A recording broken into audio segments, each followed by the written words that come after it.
సాయిరామ్. సమర్థ సద్గురు సాయినాథ్ మహారాజ్కి జై. మన సాయి భక్తులందరికీ కూడా నమస్తే అండి. అందరూ ఎలా ఉన్నారు, ఏం చేస్తున్నారు? ఈరోజు వీడియోలోకి వెళ్లే ముందు బాబా గారి ఆశీస్సులు మీ అందరికీ దొరకాలని మనస్ఫూర్తిగా కోరుకుంటున్నాను. ఇంకా ఈరోజు వీడియోలో బాబా ఏమంటున్నారు అనంటే, బిడ్డ, నువ్వు నీ కోరిక ఇంకా తీరలేదు అని చెప్పి చాలా వరకు కూడా బాధపడుతూ ఉన్నావు తల్లి. అందుకు కారణం ఏంటో తెలిస్తే నువ్వు చాలా ఆశ్చర్యపోతావు. అందుకు కారణం ఏంటి అనంటే, నీ ఇంటి హాల్లో ఉన్న ఈ 3 వస్తువులను వెంటనే తీసి బయటపడవే తల్లి. కారణాలు ఏంటి అనేది ఇప్పుడే నేను నీకు తెలియజేస్తాను అని చెప్పి బాబా మనకి ఒక మంచి సందేశాన్ని పంపిస్తున్నారండి. బాబా ఏం చెప్పబోతున్నారనేది ఈరోజు వీడియోలో తెలుసుకుందాం. ఇంకా వీడియోలోకి వెళ్ళడానికి ముందుగా మన ఛానల్ని ఎవరైతే కనుక కొత్తగా చూస్తున్నారో వాళ్ళు ప్లీజ్ సబ్స్క్రైబ్ చేసుకోండి ఫ్రెండ్స్. మీకు వీడియో నచ్చితే కనుక ఒక చిన్న లైక్ చేసి సపోర్ట్ చేయండి. మీరు ఇంతవరకు కూడా ఎంతోమంది దగ్గర జ్యోతిష్యం చెప్పించుకొని అలసిపోయి ఉంటారు. కానీ నేను ఒక గురువు గారి గురించి తెలియజేస్తానండి. ఈ గురువు గారండి ఆదికొండ దేవత పూజారి సుబ్రహ్మణ్యరాజు గారు. ఈయన ఫోన్ నెంబర్ 9347293375. మాకు జీవితంలో ఎన్నో మార్పులను తీసుకొచ్చారండి ఈయన. అందువల్లే మీ అందరికీ కూడా తెలియజేస్తున్నాను.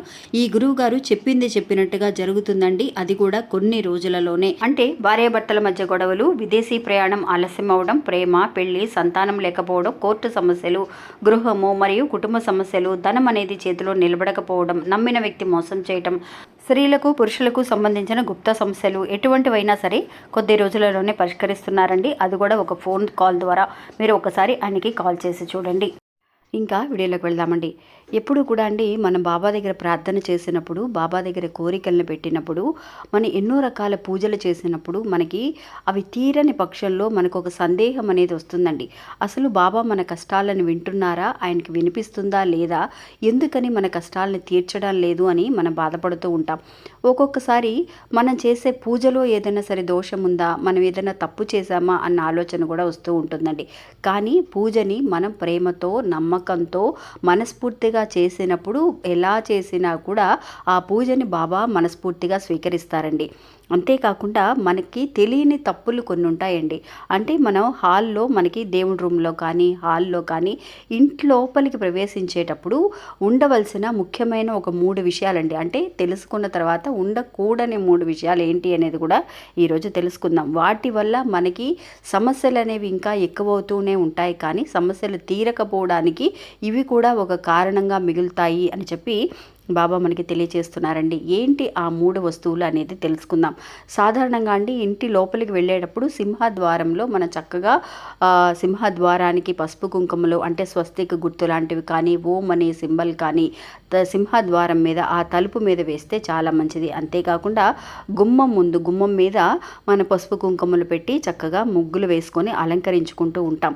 అవన్నీ మనకు తెలుసు. కానీ ఇంకా లోపలికి వెళ్ళిన తర్వాత, అడుగుపెట్టి లోపలికి వెళ్ళేటప్పుడు ముందుగా మనం చేసే ఒక తప్పు ఏంటి అని అంటే అండి, ఆ గుమ్మంలో మనం ఒక కాళ్ళు తుడుచుకోవడానికి ఒక మ్యాట్ అనేది వేస్తామండి. కాళ్ళు తుడుచుకొని లోపలికి వెళ్ళడానికి ఒక మ్యాట్ వేస్తాం. ఆ మ్యాట్ అనేది ఎలా ఉంటుంది అని అంటే, మామూలుగా ఒక క్లాత్తో కానీ లేదంటే కనుక డిజైన్గా ఉండే మ్యాట్ లాంటివి, అంటే తుడుచుకోవడానికి లోపలికి వెళ్ళడానికి మ్యాట్ అనేది ఉంటుంది.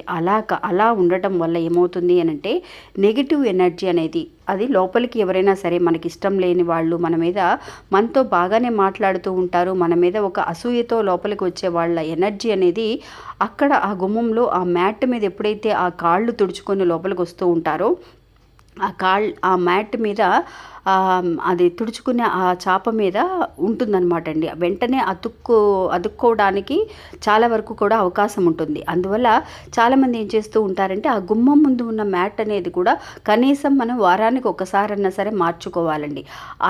అలా మార్చడం అనేది ఒక్కొక్కసారి ఏం చేస్తాం, సరే పెద్దగా ఒక్కొక్కసారి అది బాగానే ఉంది కదా అని చెప్పేసి మార్చకుండా ఉండడం అనేది చేస్తూ ఉంటామండి. అది అలా చేయడం అనేది చాలా తప్పు అన్నమాట. అంతేకాకుండా గుమ్మం ముందు ఎప్పుడు కూడా అండి వేసే మ్యాట్ అనేది ఎలా ఉండాలి అని అంటే, కొబ్బరి నారతో చేసే మ్యాట్లు అనేవి ఉంటాయండి. అంటే కాళ్ళు తుడుచుకోవడానికి లోపలికి రావడానికి కొబ్బరి నారతో చేసే మ్యాట్ అనేది ఉంటుంది. అది ఎవ్వరు లోపలికి వెళ్ళినా కూడా ఏదైనా సరే మన కాళ్ళకి కాళ్ళతో పాటు నెగిటివ్ ఎనర్జీ రావడానికి అవకాశం అనేది ఎక్కువగా ఉంటుంది. కాబట్టి అది ఎవరైనా సరే అండి, ఇన్ కేస్ మనమే బయటికి వెళ్ళి వస్తున్నాము, మనం తెలియకుండా రోడ్డు మీద ఏదైనా తొక్కేసి లోపలికి వచ్చినా సరే ఆ గుమ్మం ముందు ఉండే ఆ మ్యాట్ వల్ల మనకేమవుతుంది అంటే పాజిటివ్ ఎనర్జీ లోపలికి రాకుండా అడ్డుకోవడానికి అవకాశం అనేది ఉంటుంది. అందువల్ల అలాంటి కొబ్బరి నారతో చేసిన మ్యాట్లు అనేవి వేసుకుంటే కనుక ఎలాంటి నెగిటివ్ ఎనర్జీ అనేది లోపలికి ప్రవేశించదండి. అందువల్ల అలాంటి మ్యాట్ కనుక ఏదైనా ఉంటే కనుక అవి తీసేసి బయటపడేయమని తెలియజేస్తున్నారనమాట. ఇది నేను చాలామంది ఇళ్లలో గమనించానండి. అది అట్లాగే ఉంటుందన్నమాట. ఆ మ్యాట్ అనేది అందం కోసం వేస్తూ ఉంటారు, అది బాగుంది కదా అని మార్చరు. అందువల్ల దానివల్ల కూడా మనకి కొన్ని ప్రాబ్లమ్స్ అనేది రావడానికి అవకాశం ఉంటుంది. ఇంకొక విషయం అండి, మెయిన్గా మనందరం తెలుసుకోవాల్సిన ఒక విషయం, మనం ఇంట్లో సాయంత్రం సంధ్యవేళ దీపారాధన అంతా చేసేసిన తర్వాత విడిగా లేడీస్ ఎవరైనా సరే, ఆడవాళ్ళు మన కూర్చొని ఉన్నప్పుడు విడిగా ఎవరైనా సరే కూర్చొని ఆలోచిస్తూ ఉన్నప్పుడు మనకి పాత జ్ఞాపకాలు ఏమన్నా వచ్చినా చేసినా సరే మనసులో బాధ అనేది ఆపుకోలేక కూర్చొని ఏడుస్తూ ఉంటామండి. అది కూడా హాల్లో కూర్చొని ఏడుస్తూ ఉంటాం. అది మన బాధతోటే ఏడుస్తూ ఉంటాము, కానీ అలా ఏడవడం అనేది చాలా తప్పండి. నిజంగా ఆడవాళ్ళు ఏడిస్తే మంచిది కాదు ఇంటికి.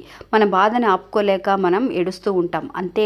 అది అలా చేయటం వల్ల ఏమవుతుంది అని అంటే మనకి మన బాధ అనేది మనకి మనసులోంచి దిగిపోయినా సరే హాల్లో మనకి సింహద్వారానికి ఎదురుగుండా కానీ హాల్లో అందరూ వచ్చిపోతూ ఉన్నా అక్కడ కానీ మనం కూర్చొని ఏడవడం అనేది మంచిది కాదండి. ఎవరైనా సరే ఇంటికి ఎవరైనా వచ్చి వాళ్ళ బాధ అంతా కూడా చెప్పుకుంటూ ఏడుస్తూ ఉంటారు. అలా ఎవరిని కూడా ఏడవకుండా చూసుకోవడం అనేది చాలా మంచిది.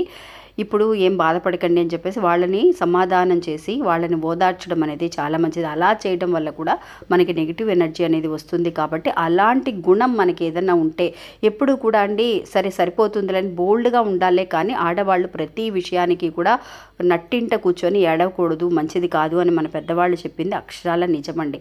ఇంకా మూడో విషయం ఏంటి అని అంటే అండి, మనం హాల్లోనే ఒక షెల్ఫ్ లాంటిది ఏదైనా ఉంటుంది మనకి. అక్కడ పాత సామాన్లన్నీ అంటే పాత పుస్తకాలు కానీ పాత బొమ్మలు కానీ ఏమైనా సరే వాడని వస్తువులు ఉంటే కనుక ఆ అరమర్లో పెట్టేస్తూ ఉంటాం.